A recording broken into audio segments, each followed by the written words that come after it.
Welcome back to my channel. We're gonna be watching more Parz today. Enjoy! Australia. Turn it down. Australia is home to some of the deadliest animals on the planet. But what if I told you there's one creature they all fear?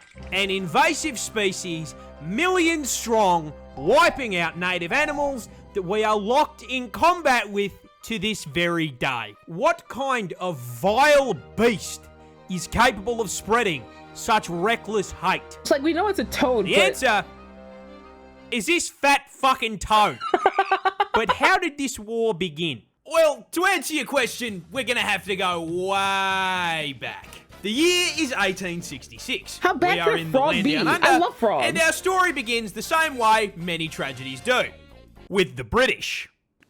You see, having gone hippity-hoppity, your ancestral home is now my property around 90 years back, the Brits were in full swing, rampantly colonising the country. And part of that included agriculture. Now, they brought with them many crops, but the important one in this story What was that? is sugarcane. Sugar was valuable, not only for trade, but also because, well, the fucking tea isn't going to sweeten itself, is it? Okay, you're saying they brought invasive species, but I feel like, let's say it's a bug. That's way easy to bring over, right? But like, you brought over frogs? Frogs? But you see, sugarcane only grows in the heat, which ruled out the south of the country. It also likes humid environments, which ruled out Western Australia, which left them with one option. And so, the cane farmers loaded up their first Stardew Valley save in Queensland in 1866. But the farmers ran into an issue. You see, Queensland is home to these nifty little bugs called Dermalopida albahertum. These are native beetles that Albahertum. I'm a bug and I'm gonna hurt him. Anyway. hit their macros by munching on plant leaves. So when cane farmers joined the Queensland Minecraft server and set up a fucking Hermitcraft-sized farm, the beetles were in heaven and set to work demolishing the plant leaves. Now, funnily enough, the adult bugs weren't actually the problem. Did they introduce Sugarcane the leaves frogs? hold full value. But the problem is that with such an abundant food source, the bugs started multiplying, laying their eggs around the base of the plants. These eggs hatched into larvae, and unlike the grown-ups, these little worms don't eat the leaves. They eat the roots. And so the sugarcane starts getting absolutely fucking spit roasted, and the farmers can do nothing but watch as sugarcane yield plummets through the floor along with their profits. The chair. This whole situation really pissed off the farmers, who banded together, went to the Australian government, and told them to fucking fix it. Sir, a horde of creatures is destroying the cane fields. Fuck. And so, the Queensland government founded the Bureau of Sugar Experimentation Stations, or the BSES, in 1900. This team of crack scientists then... Is it wrong to call a toad a frog? Because I feel like they're shaped the same, or a toad's just bumpy. I don't know. But when I see toad, I think frog. I think frog when I see toad. Same? It's incorrect, but they got the same shape. They're just little guys. Toads don't like water. They're related, but not the shape. Ribbit shaped. Squirrel gets it. You get it. Ask a frog tuber and see if they take offense, then get back to me. No, I'm not gonna do that. I'm gonna be like, hey, are you actually a toad? I'm not gonna do that. I won't do that. I'll be good. But in my eyes, they look really similar. There has to be a toad tuber out there. There's gotta be, right? I've heard of frog tubers, but I've never seen a toad tuber, but it has to exist. A toes tuber? That's half of them. Immediately set out trying to solve the very same issue every single Factorio player faces. This place is covered in bugs. They are breaking my shit. How do I violently slaughter the local wildlife in order to expand capitalism and my profit margins? The BSES pondered this question for 25 fucking years. 25 They tried years, crazy. spraying chemical insecticides, Didn't work. They tried injecting insecticides into the soil. Didn't work. They tried releasing the fucking cordyceps fungus, and it still didn't work. Then, one day in the office, while pondering this question, someone had an idea. Okay, we are getting outmaneuvered by the cast of Bugs Life. Someone in this office, please give me anything. It's been 25 years. What about cane toads? What? Cane toads. Those big fucking fat things that exist in the cane fields in Hawaii. I mean, it's a frog. They eat bugs. We just introduce an invasive species to fix a problem caused by an invasive species. I mean, what could possibly go wrong? And so, in June of 1936, 2,400 brave cane divers were deployed to the fields to deal with the arthropod menace. But there's just one small issue. Cane toads were fucking dog shit.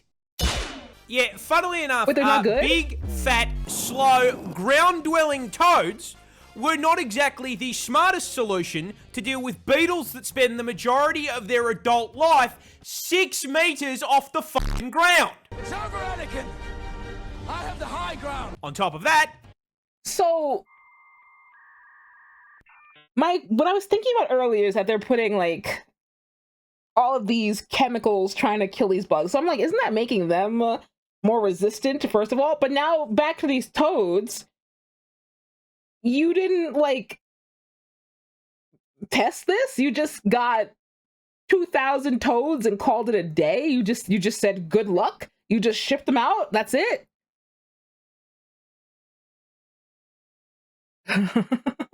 I should try Helldivers too? Why, so I can just defeat all bugs?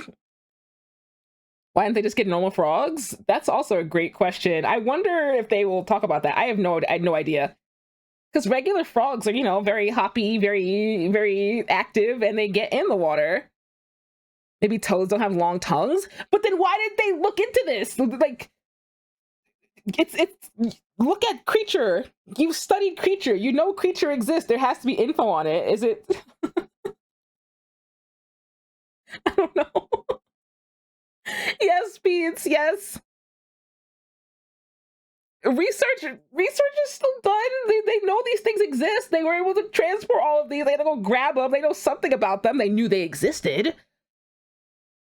But yes, Pete's how I'm getting schooled right now. Yes, I am listening.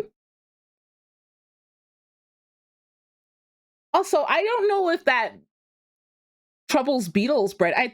I thought that chemical, not even chemical, that mix up of shells, whatever you call it, I don't know how you pronounce that.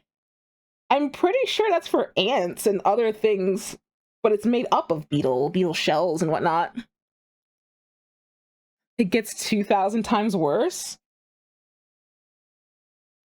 We are only 5 minutes in. This is gonna get worse, isn't it? Britain didn't have tall plants, so they never encountered the problem of a toad being vertically challenged. Oh, plankton skeletons. Oh, I thought it was bug skeletons. Yeah, chitin. Yes. You highly doubt that every single farmer was in lockstep with this decision. Of course, it gets worse. I mean, yeah, I imagine not everyone was on board. I imagine a lot of people didn't know, but I feel like the people in charge should have like looked into this a little bit. Like, what do they do? Do these toads even eat this? Can they eat these? Ma'am. Okay, I'll just keep watching the video. cane toads don't dig for food either, so they didn't eat the larvae. Now this all sounds like information that should have come up during the research and study phase of the plan. This, however, implies that there was a research and study phase. The BSES did not conduct a single fucking study on environmental impact before releasing an army of cane toads. They didn't look at anything. This complete absence of brain cells caused a rather spectacular domino effect of ecological f***ups, and it's going to teach you a valuable lesson about invasive species. You see, while the cane toads barely ate what they were supposed to, they did eat. And as incredibly large omnivorous toads, they ate practically anything they could fit into their mouths. Rats, mice, lizards, snails, baby birds. It was the toad equivalent of f***ing Kirby. And then, not unlike the exact problem they were brought here to solve, with all that food, they started reproducing. A lot. In fact, female cane toads can lay anywhere between 8,000 to 30,000 fucking eggs per clutch. But I mean, this shouldn't... Per clutch? That's not per year. That's per every time. 8,000 to 30,000? Oh. Oh. Oh no. Oh no. Hey, can you eat these toads? I wonder.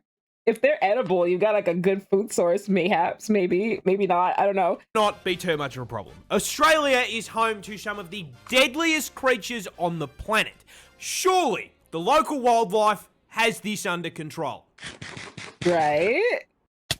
Wait, what? Yeah, cane toads, they're poisonous. So those little bulges on the shoulder, yeah, those are parotid glands, and they are packed to the brim with bufotoxin. Can't do anything with these. It's not a D's nuts joke.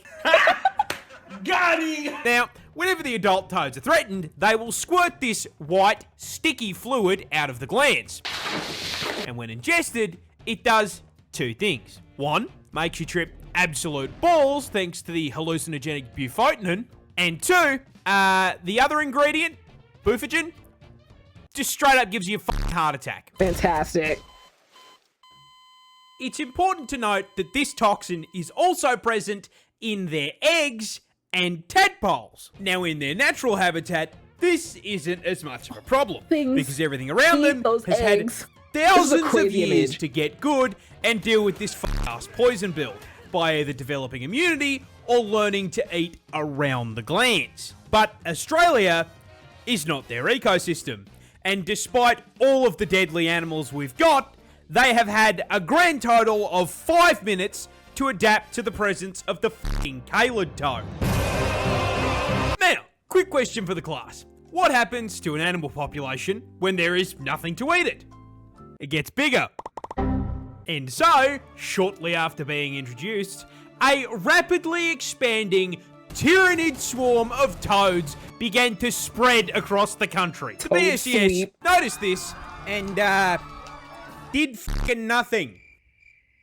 Because it technically didn't affect the sugarcane. The swarm spread further, occupying all inhabitable parts of Queensland, and they were laying... They're like, this is fine. We're not going to do anything about this. This is fine. Just let them go. They'll figure it out. There have to be so many fucking eggs that their clutches began polluting the waterways like a bufotoxin teabag, killing native fish as well as any animals that drank from the water. The BSES did nothing.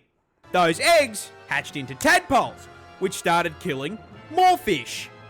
The BSES still did nothing. The swarm advanced, breaching into the Northern Territory and New South Wales.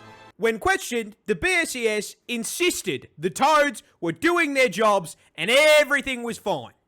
By the 1980s, the toads were now starving out or just fucking eating local wildlife and one-shotting anything that tried to eat them. And considering, at this point, there were 5 fucking million of them, that happened a lot. So, with local wildlife being absolutely fucking decimated, the BSES was forced to acknowledge that maybe, maybe. Also, pizza, what do Australians do to carp. Can you eat the carp? Can you? Or what is carp a problem? Are carp a problem? Are there too many of them? What do you mean they gave the carp herpes? What is happening in Australia? Carpies? They gave the carp herpes as population control. Where does that thought come from? Sitting in a boardroom, like, how do we solve this problem? And one guy, what if we gave them herpes? And someone else said, let's give it a shot. What? No carp. Anyway. We fucked up. But, oh well, everyone makes mistakes. Nothing we can do about it. No! They left it for the government to clean up. Sir, a second horde of creatures has escaped the cane field. Fuck! Yeah, they realised just how much damage was being done and in 1986 began funneling federal funds into controlling the population. They tried trapping and physically removing the toads, but unless they had 5 million traps, that wasn't going to do shit. Biological warfare was proposed in the form of releasing viruses and parasites, but was shot down because it would do just as much damage to the native wildlife. And so, the toad front continues to advance to this day. So where does that leave us? Short answer is kind of fucked. Cane toads now threaten a total of 75 native species, and they've even driven populations of animals like the northern quoll to complete extinction in parts of the country they infest. And with the population now sitting at 200 fucking million toads, that infestation is spreading, with predictions showing they will be fucking up ecosystems in 5 states in the near future. And given that they have amassed a population 10 times the size of the humans in Australia, the government has completely fucking abandoned the fight for eradication, switching focus to harm reduction, using bait toads covered in non-lethal but unpleasant substances to try to teach local wildlife that toad bad. On top of this, the government has encouraged the broader public to, just fucking kill the toads. You are supposed to do it humanely by catching them and sticking them in a freezer for 48 hours, but, most people don't want a frog taking up their freezer space, so they just use a golf club or a car. Driving in my car right after And with this being Australia, our wildlife is also putting up a fight. Keelback snakes, for example, are immune to their venom, and ricali and magpies have learned to flip them onto their backs before getting a feed. Now, jokes aside, you want to know who I feel genuinely fucking awful for? The toads.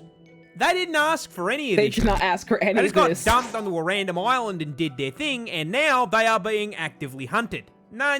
The assholes in this story are the BSES and the cane growers. Because you may be thinking, why were they allowed to do this shit in the first place? Well, that's the neat part. They weren't. The federal government banned the f***ing idea when they came up for it in 1935, based on the advice of entomologists who rightly presumed the toads would become a bigger f***ing issue than... So they knew this was a problem and they were told no, and they still did it. Why? What a huge mistake! The beetles, but the BSES and the cane growers lobbied to have the ban lifted in 1936. We are stuck in permanent toad combat because these dickheads looked at scientific advice and went, nah-uh. You have got to be fucked. G'day, Merry Christmas, I Happy thought Holidays. it was because they and didn't thank you understand so that much they for didn't watching. look into this it. Is the first crack It's even I have worse. taken at a long form on You this channel, looked into and it, I'm not gonna lie, found out it was I had a lot of fun wrong, working on and it. did So it I hope you anyway. enjoyed. Also, You a did quick it announcement if anyway. anyone missed it. We're partnered with GamerSubs now. Oh, the look, link in the code he's got is in the description. subs. He's So got the go subs. Grab yourself a tub, man. Also, just want to thank each and every one of you. This is a watching cool guy. for Parz is a cool guy. Literally changing my life. That will never not mean the world to me, so thank you. Hope you all have a bloody fantastic This rest was of from your New holiday Year's? period, and I Oh, will look at see that. you 2 months all ago. next time. I don't have gamer subs. I don't have anything like that yet. Maybe one day. I actually like those drink powders. I have no problems with them. It's the future generation's problem. That's terrible. That's all I could say is that's a terrible thing to do.